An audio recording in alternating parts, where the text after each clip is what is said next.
Boa tarde. No Espaço Livre desta quinta-feira, dia 25, repercutimos o caso envolvendo o deputado federal Daniel Silveira, do PSL do Rio de Janeiro, preso no dia 16 de fevereiro no Rio, após fazer postagem em rede social, onde defendeu a destituição dos ministros do Supremo e fez menção ainda ao AI-5, mecanismo de repressão adotado na época do regime militar. No desenrolar do caso, o deputado teve sua prisão mantida pela Câmara Federal, vai ser submetido ainda ao crivo do Conselho de Ética da Câmara, num processo de quebra de decoro parlamentar que pode resultar em perda do mandato e também expulsão do partido, por ferir o estatuto, no que tange a respeito à Constituição e aos poderes, e por ter também, em outro processo, gravado uma reunião interna do partido. A manutenção da prisão do parlamentar, votada na sexta-feira, foi aprovada por 364 votos a 130. No Espaço Livre de hoje, vamos ouvir as opiniões de advogados sobre a prisão do deputado. Os atos cometidos atentaram ou não contra as instituições, a segurança nacional? Foi negado ou não ao parlamentar a imunidade, o direito de expressão?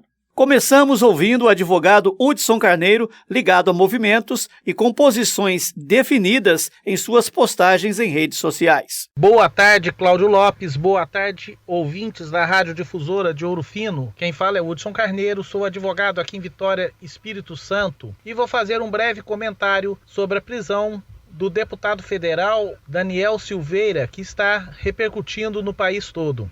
Ao meu ver, essa prisão é totalmente ilegal. E essa minha visão é corroborada também por alguns juristas no Brasil. Cito um exemplo, o professor Ives Gandra Martins. O ponto-chave da ilegalidade dessa prisão repousa justamente no artigo 53 da Constituição Federal, que é bem clara na imunidade por qualquer fala que um parlamentar faz, independentemente ser no exercício da sua função ou fora dele. Essa imunidade é irrestrita, né? Ou seja, ele pode falar o que quer, o que for, que não pode ser considerado crime. Inclusive, eu faço até um adendo. No livro Curso de Direito Constitucional do próprio ministro que decretou a prisão, ele fala justamente isso. Ou seja, que o artigo 53 dá imunidade total ao parlamentar, inclusive por crime de ameaça, que foi algo que foi visto no vídeo. Não sei se todos tiveram a oportunidade de assistir, né? Há outras questões jurídicas menores também que seria de mais delonga a gente debater aqui. Mas a inconstitucionalidade nessa prisão do deputado é patente.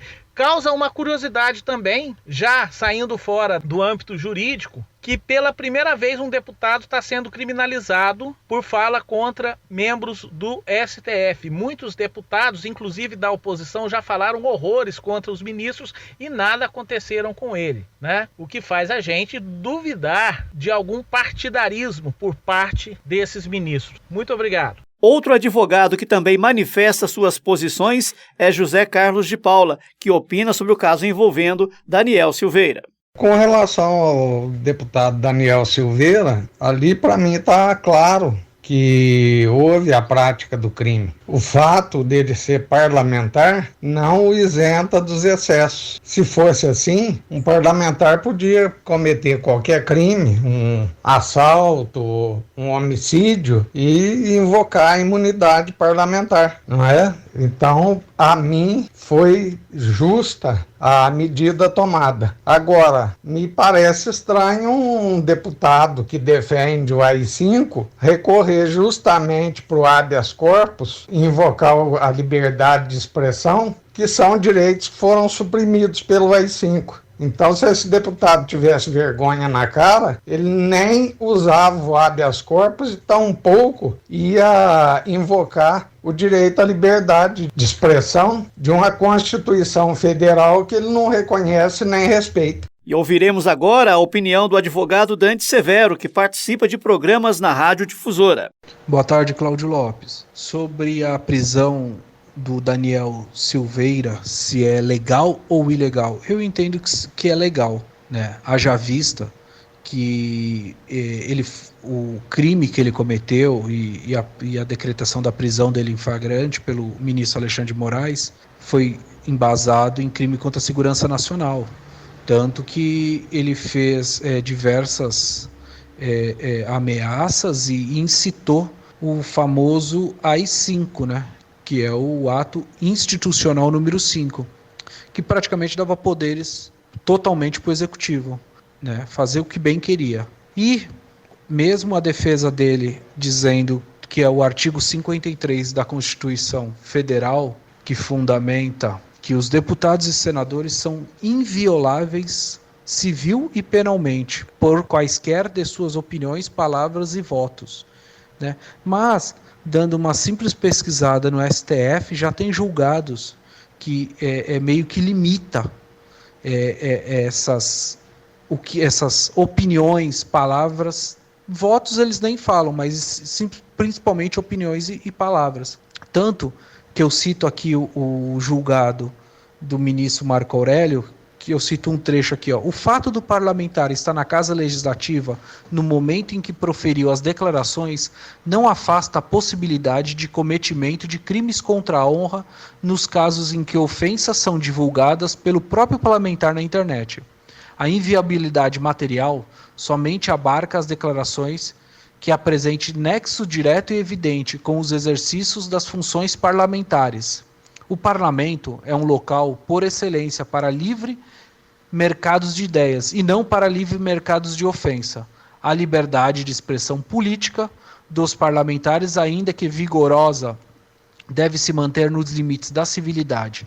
Ninguém pode se excusar da inviolabilidade parlamentar para, sem a vinculação com a função, agredir a dignidade alheia ou difundir discursos de ódio, violência e discriminação. Esse julgado cabe muito. Esse julgado é de março de 2003, quase um ano atrás, né? Cabe muito por esse caso do Daniel Silveira. E, em relação à defesa do deputado Daniel Silveira, que vem falar, violar a liberdade de expressão dele, a opinião dele, aquela coisa toda. Olha que como é contraditório. Ele invoca que deveria retornar o ato institucional número 5. E esse ato institucional número 5, mais conhecido como AI-5, que todo mundo que passou nessa geração morre de medo, né? Literalmente ele cessa a sua liberdade de expressão.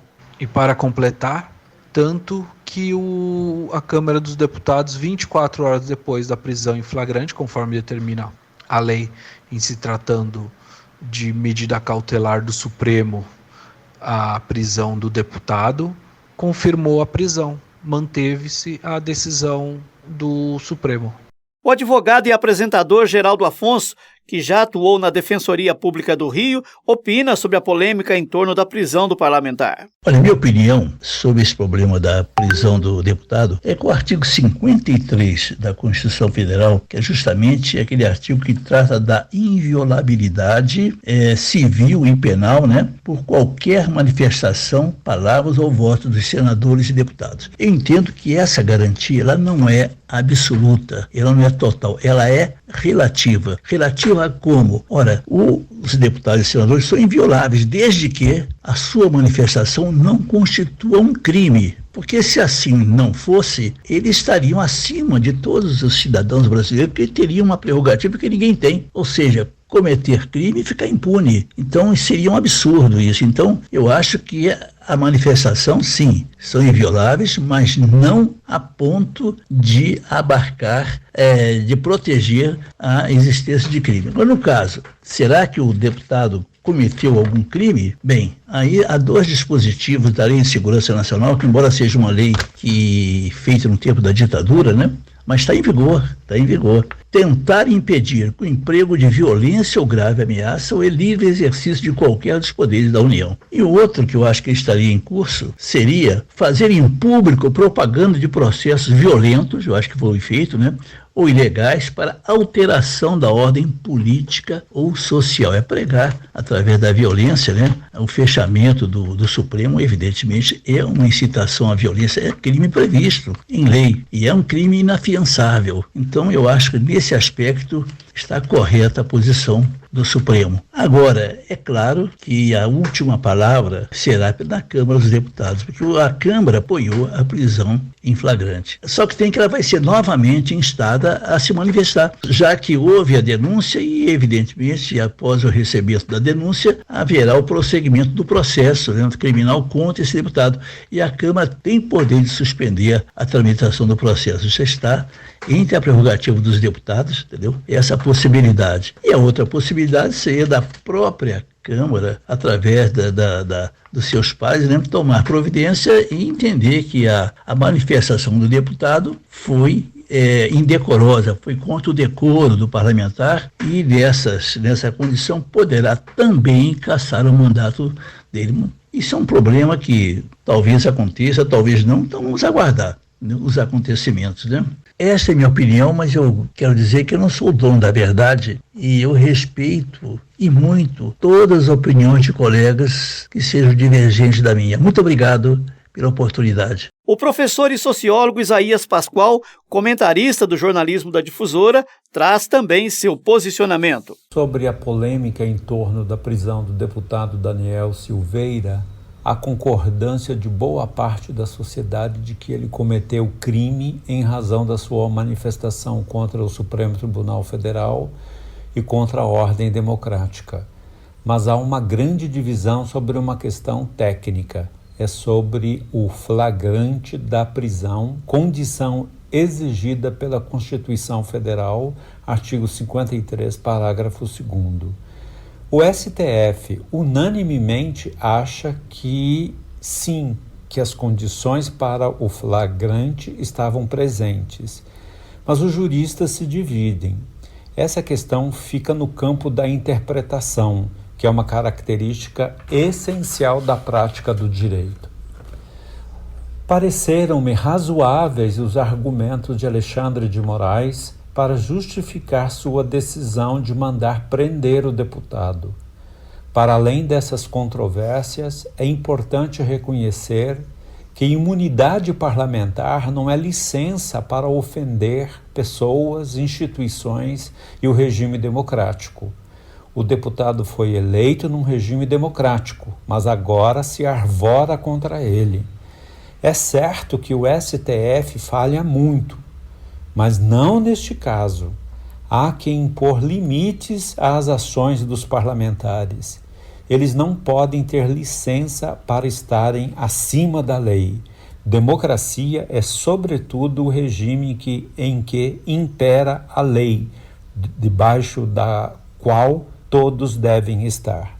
No dia em que ocorreu a votação remota da manutenção ou não da prisão do deputado Daniel Silveira, o repórter Luiz Guilherme Burza entrevistou para o Espaço Livre o deputado federal Charles Evangelista, do PSL de Minas Gerais, durante sua visita a Ouro Fino, e que também se posicionou sobre a prisão do colega de partido. Vamos ouvir o deputado. Primeiramente, eu acho que a gente tem que tratar de 3 situações diferentes.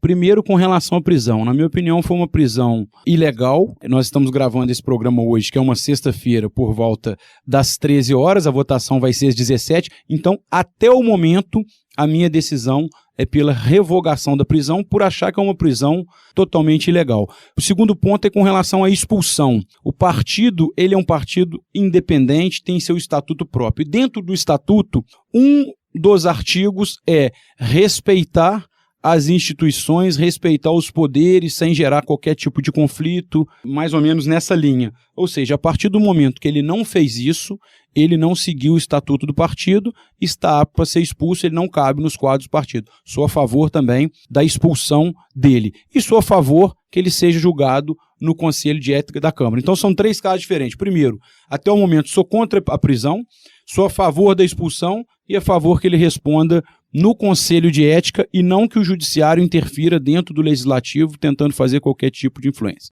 E vamos agora com um trecho da publicação feita pela assessoria de imprensa da Câmara dos Deputados sobre a votação da manutenção ou não da prisão do deputado Daniel Silveira. O plenário da Câmara decidiu pela manutenção da prisão do deputado Daniel Silveira, do PSL do Rio de Janeiro, detido após divulgar um vídeo em que ataca os ministros do Supremo e defende o AI-5, que fechou o Congresso Nacional em 1968. Eram necessários 257 votos, mas 364 deputados acompanharam o parecer da relatora, deputada Magna Mofato, que defendeu a continuidade da prisão e leu na tribuna a transcrição das declarações do deputado. Temos entre nós um deputado que vive a atacar a democracia e as instituições e transformou o exercício do seu mandato em uma plataforma de propagação do discurso do ódio, de ataques a minorias, de defesa dos golpes de Estado e de incitação à violência contra autoridades públicas. Nunca defendi o ato institucional número 5. Defendi, sim, que aquele fato, aquela época, naquele tempo histórico, ele se fez necessário politicamente. Isso não é defesa para que se volte ditadura. Tampouco admiro ou quero um regime ditatorial. A minha fala pode ter sido dura o suficiente. Reconheço mais uma vez peço desculpas a qualquer brasileiro que tenha se insultado com isso. Mas já me arrependi. Também teve direito à palavra o advogado de defesa do deputado Daniel Silveira, Maurício Spinelli, que destacou a suposta ilegalidade da prisão e alertou o plenário para a abertura de um precedente. Esse relatório, lido neste momento no plenário da Casa, ele se aproxima vertiginosa e perigosamente de uma flexibilização das imunidades dos senhores e senhoras parlamentares. Flexibilização essa que, em dado momento, poderia facilmente substituir a figura do Daniel Silveira por qualquer um dos senhores e senhoras. O deputado Daniel Silveira é investigado no inquérito do Supremo Tribunal Federal que apura a disseminação de fake news. Nas considerações finais, o deputado Daniel Silveira voltou a defender a imunidade do mandato parlamentar. Eu tenho uma família que está assistindo isso atônita, como milhões de famílias brasileiras, a prisão de um deputado federal pelo seu maior poder, que é o poder de fala, a liberdade de fala em prol do povo brasileiro sendo preso. A sessão começou com o anúncio do presidente da Câmara, deputado Arthur Lira, de que será criada uma comissão pluripartidária para propor mudanças na legislação que assegurem maior equilíbrio entre os poderes. Sou ferrenhamente defensor da inviolabilidade do exercício da atividade parlamentar, mas, acima de todas as inviolabilidades, está a inviolabilidade da democracia. Quero anunciar a criação de uma comissão pluripartidária para propor alterações legislativas para que nunca mais judiciário e legislativo corram o risco de trincarem a relação de altíssimo nível das duas instituições, por falta de uma regulação ainda mais clara e específica do artigo 53 da nossa Carta Magna. O Parlamento é o coração da democracia. Daqui nunca sairá qualquer ação institucional que fragilize ou apequene a nossa Constituição.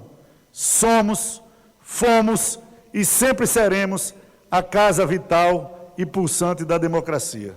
Arthur Lira aproveitou para avisar aos deputados que a nova mesa diretora da Câmara será rigorosa com a adjetivação inadequada empregada nos discursos parlamentares. A partir de hoje, essa mesa será rigorosíssima com qualquer tipo de adjetivação inadequada no plenário dessa casa.